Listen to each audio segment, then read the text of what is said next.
You know, we rely on them for literally everything, from finding our way home to just connecting with the world. But those thousands of satellites orbiting way up above us, well, they have a secret, and it's a big one. They're all eventually coming down. So the real question is, what happens when they do? So can those thousands of satellites orbiting Earth right now just fall from the sky? I mean, it sounds like something out of a sci-fi movie, right? But it's a very real question. Can the very infrastructure that powers our lives, I'm talking GPS, the internet, everything, just fall? The answer? It's a simple and kind of stark yes, and it is absolutely inevitable. Seriously, this isn't about if they fall, it's about when. And get this, it's not even a design flaw, it's just a fundamental rule of physics. So how does this even happen? And more importantly, what does it mean for all of us down here on the ground? All right, so let's get into the inevitable descent. To really get this, we kind of have to reframe how we think about the problem. See, a satellite falling isn't necessarily a failure. In fact, you could say it's the natural, expected end for every single thing we launch into orbit. And it really all comes down to gravity's relentless pull. But here's the interesting part. To understand why things fall, we first have to figure out what's keeping them up there to begin with. It's a bit of a paradox, right? So what exactly is an orbit? Well, think of it like this amazing balancing act. Imagine you could throw a stone so incredibly hard that as it starts to fall back down, the Earth's surface curves away underneath it at the exact same rate. It would never hit the ground. It would just keep falling around and around the planet forever. That right there is an orbit. It's basically a continuous state of free fall. Okay, but here's the catch. Low Earth orbit, you know, that super busy highway a few hundred miles up, it isn't a perfect empty vacuum. Not at all. There are still stray atoms and molecules floating around, a trace atmosphere. It's like a tiny, tiny bit of air. And while it might start as just a whisper of resistance, over time, that whisper becomes an absolute roar. And this is where things get really interesting, because it creates this runaway feedback loop. See, every time a satellite skims through those atmospheric particles, it creates drag. It's like an invisible brake constantly trying to slow it down. So the satellite loses a bit of speed and it drops to a slightly lower altitude. But wait, the air is actually denser down there, which means more drag, which slows it down even more, causing it to drop further into denser air. You see where this is going? It's a spiral that starts off super slow, but then it accelerates until re-entry is completely unavoidable. It becomes unstoppable. Now, this isn't just some abstract physics theory. Oh no, this is a reality we've actually seen play out in some pretty dramatic ways, especially with one big event, Skylab. And it's been happening since the very beginning of the space age. The first satellite ever, Sputnik 1, only lasted 92 days before it came down in 1958. Then you had some really alarming ones, like Cosmos 954 in 78. That was a nuclear-powered satellite that scattered radioactive debris over Canada. Oof. And more recently, China's first space station, Tiangong-1, made an uncontrolled descent in 2018. But yeah, there's one event that really stands out, one that truly captured the entire world's attention. Yep, that event was Skylab. In 1979, the world literally held its breath. We're talking about NASA's 77-ton space station coming down, and nobody was exactly sure where. It created this global media frenzy. In the end, it scattered debris all across Western Australia, and while thankfully no one was hurt, it was a huge wake-up call. It made the whole idea of falling space junk feel, well, very, very real. Which, of course, brings us to the big question.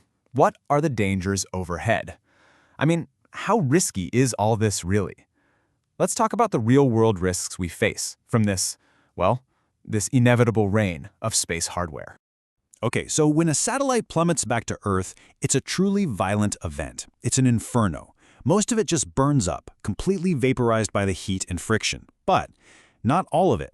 The toughest parts, the really dense, heat-resistant components, things like titanium pressure vessels, stainless steel structures, big battery casings, thruster bells, those things can actually survive the plunge. They can, and do, reach the ground.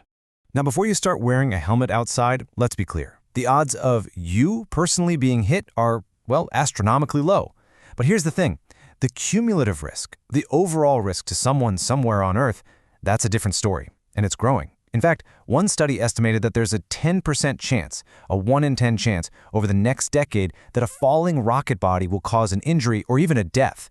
And that is a number that definitely makes you sit up and pay attention. So what are we doing about it? right? We're not just sitting back and waiting for things to fall out of the sky. Absolutely not. There's a whole field of engineering dedicated to engineering a safe return, to managing this whole process and making it as safe as humanly possible. And really, it all boils down to two types of reentry: controlled versus uncontrolled. A controlled reentry, that's the gold standard. That's where engineers use a satellite's last fumes of fuel to steer it, guiding it to a specific predetermined spot. It's usually a really remote patch of the South Pacific Ocean, famously known as the spacecraft graveyard. But an uncontrolled reentry, well, that's what happens when a satellite dies unexpectedly or runs out of fuel. At that point, all we can do is track it and play a game of probabilities. It's much, much riskier. This whole problem has led to this really elegant engineering philosophy. It's called design for demise. And the idea is so clever, it's simple. If you can't control where it lands, then make sure nothing lands at all. So engineers are now intentionally building satellites to break apart easily. They use materials with lower melting points. They design structures that will fragment and completely burn up in the atmosphere. It's a total 180 from older designs, which were often built like tanks to survive space, with almost no thought given to what would happen at the end of their lives. And on top of that, there are rules. Well, guidelines anyway. The big one is the 25-year rule. It's an international guideline that basically says you can't just leave your dead satellites floating around up there forever. You have to make sure it deorbits within 25 years after its mission is over. It's all about trying to stop low Earth orbit from turning into one giant permanent junkyard. But here's the thing. Even with all these clever engineering tricks and international rules, the entire scale of this challenge is about to change. Big time. You could say a storm is coming. And the numbers here really tell the whole story. Just think about this. A few years ago, back in 2019, we had about 2,000 active satellites in low Earth orbit. Today, that number has jumped to around 10,000, mostly thanks to these new mega constellations like Starlink. And the projections for the near future? 50,000, or even more.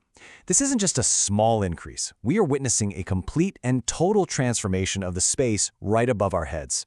And the implication of that is, well, it's staggering. We're moving from a world where we had just a few big, newsworthy reentries every year to a world where we might have hundreds of smaller ones coming down annually. Reentry is on the verge of becoming a routine, almost daily event. Just stop and think about that for a second.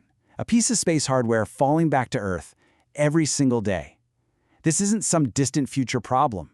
This is the new normal that we are creating right now. So this all leaves us with one final and I think pretty crucial question. We're filling the sky to connect our world in ways we never thought possible, which is amazing. But can we also work together as a planet to manage the inevitable rain that has to follow? That, I think, is the great challenge for this new era in space.